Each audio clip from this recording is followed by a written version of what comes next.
భారతదేశం ఆర్థికంగా ఈరోజు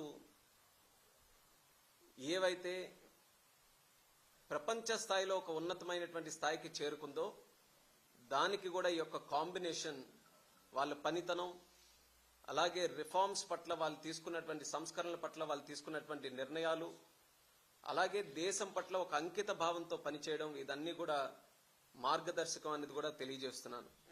అయితే ఈసారి ప్రవేశపెట్టిన బడ్జెట్ మనం ఎప్పటి నుంచో చూస్తున్నాం, వికసిత్ భారత్ 2047. మన భారతదేశం 100 సంవత్సరాలు స్వతంత్రం పూర్తయినటువంటి సందర్భంలో భారతదేశం ఒక డెవలప్డ్ కంట్రీలా వికసిత చెందినటువంటి దేశంగా తయారు చేయాలన్నటువంటి లక్ష్యంతో గతంలో ఎన్నో బడ్జెట్లు ప్రవేశపెట్టడం జరిగింది. దానికి మరింత బలోపేతం చేస్తూ మరింత ఊతమిస్తూ ఈసారి వచ్చేసినటువంటి బడ్జెట్ కూడా అదే మార్గంలో ముందు కొనసాగుతుందని కూడా తెలియజేస్తున్నాను.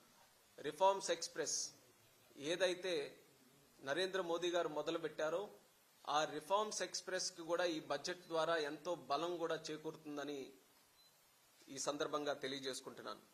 కొన్ని సెక్టర్స్ ఏవైతే స్పెసిఫిక్ గా ఈ యొక్క బడ్జెట్ లో తీసుకున్నారో అవి ప్రతి ఒక్కరు కూడా తెలుసుకోవాలి.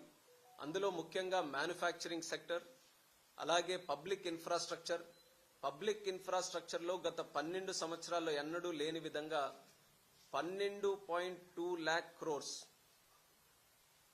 12.2 lakh crores ఈ రోజు ఇన్ఫ్రాస్ట్రక్చర్ మీద ఈ రోజు స్పెండ్ చేయడం జరుగుతుంది.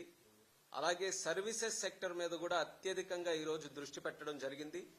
సర్వీసెస్ సెక్టర్ మన 2047 టైంకి ప్రపంచంలోనే 10% ఆఫ్ ద సర్వీసెస్ ఇండియా నుంచి ఉండాలనే లక్ష్యంతో ఎన్నో రిఫార్మ్స్, ఎన్నో నిర్ణయాలు కూడా ఈరోజు సర్వీసెస్ సెక్టర్ గురించి తీసుకోవడం జరిగింది.